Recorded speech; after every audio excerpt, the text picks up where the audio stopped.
TV, the voice of college football, talking up UCLA with the Bruins, finishing up spring drills this Saturday at the Rose Bowl with the annual spring game. We bring in Tony Siracusa of Last Word on College Football to talk up Chip Kelly's first sessions in Westwood. Tony, how you doing tonight?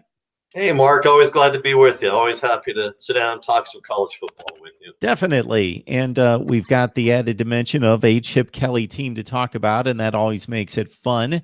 And let's begin the discussion with what you've analyzed going back a few years to Chip Kelly's days at Oregon. You've written an article really dissecting Chip Kelly's approach there and what that may mean for UCLA football starting this fall. Yeah, sure. You know, it's hard. The first couple of weeks of spring ball was about getting used to the speed and pace of what a Chip Kelly practice looks like. And then the last 3 weeks have been more about starting to implement some of the offense, get used to some of the live drills. That doesn't really give us a look yet at what does Chip Kelly at UCLA look like. And we're not really going to know. The best we can do, of course, really is guess.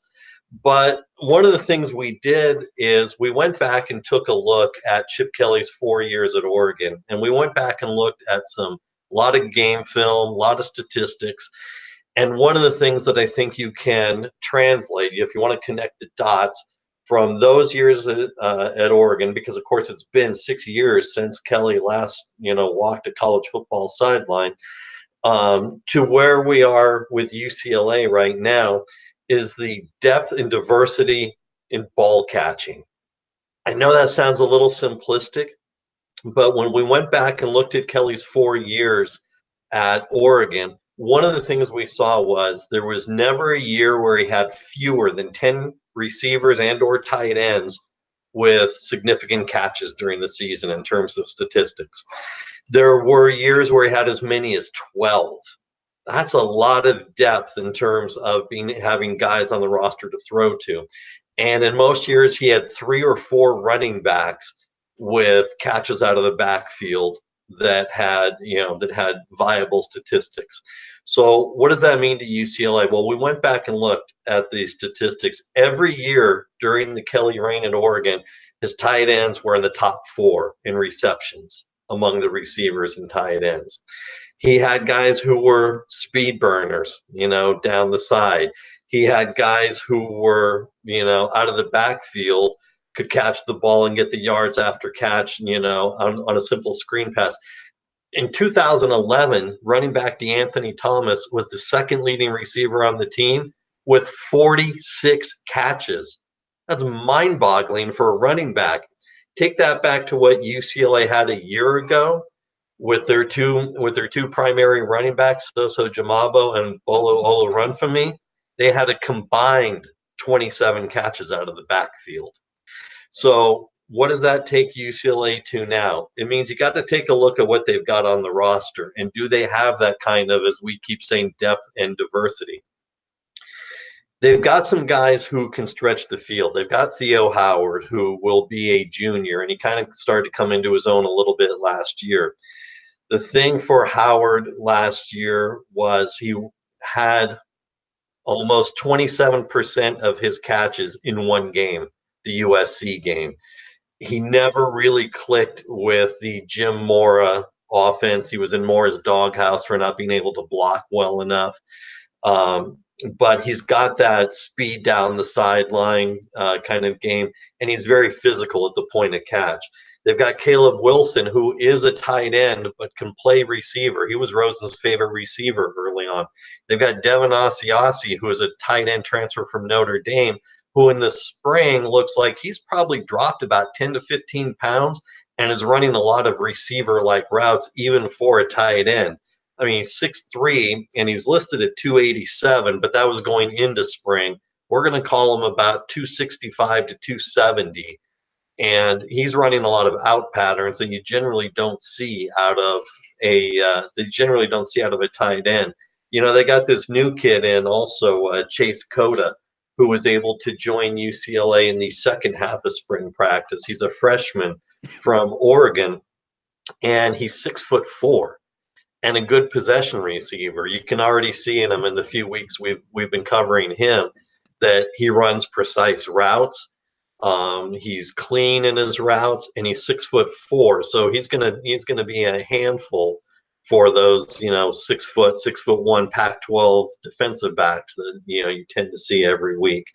And they've got this kid Diamond Lee, who actually came to UCLA a couple of years ago as a quarterback, converted to wide receiver last year, who has shown good speed in the middle of the field and has shown some of the best hands in practice. Point being is that you've got to have a mix. If you're going to have a successful Chip Kelly offense, you've got to have some size. You've got to have tight ends who can do more than just go sit down in the middle of a zone and catch the 10 to 12-yard pass sitting down in the zone. You've got to have guys who can run different routes. You've got to have speed on the outside. You've got to have size at receiver. You've got to have possession guys who aren't afraid to go anywhere in the middle of the field. They got to walk on this kid, Christian Pavico, who had a great season last year when he was a walk-on. Kid should be a scholarship player. He's probably only about 6 feet, 6'1" maybe, but has no fear going across the middle of the field. Has got great hands and is a good possession receiver. The running backs, like I said, they got nothing out of the running backs last year in terms of catches out of the backfield.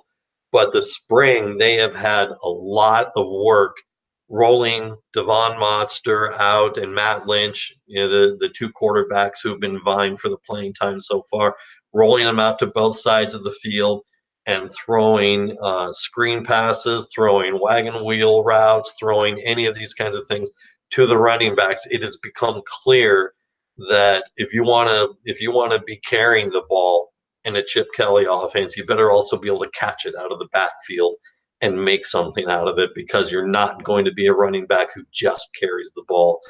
The stats, again, we go back to DeAnthony Thomas. 46 catches in one season for a running back, on top of being a 1,500-yard rusher, is pretty staggering. But I think when you look back at what Kelly did at Oregon, you see the diversity that UCLA has in its receiving core and running backs. You can start to put some of the pieces together in the jigsaw puzzle.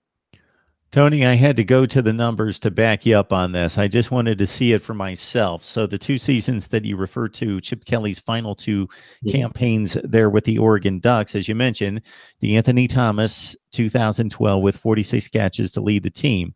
And this is not a team that's grinding it out. This is a team that threw close to 40 touchdown passes. Darren Thomas, actually, Marcus Mariota, I backed it up a season, but the season you referred to, 2012, Marcus Mariota had 32 touchdown passes. The backup, Brian Bennett, had 3. They had 35 touchdown passes as a team, which is a lot. And they spread it out to the point that they didn't have anybody catching more than 50 passes. Right. Same exact statistic the year before. Darren Thomas threw 33 touchdowns. His backup, Brian Bennett, threw 6. They threw 39 team touchdown passes. They had nobody catching more than 48 passes. It was DeAnthony Thomas with 46.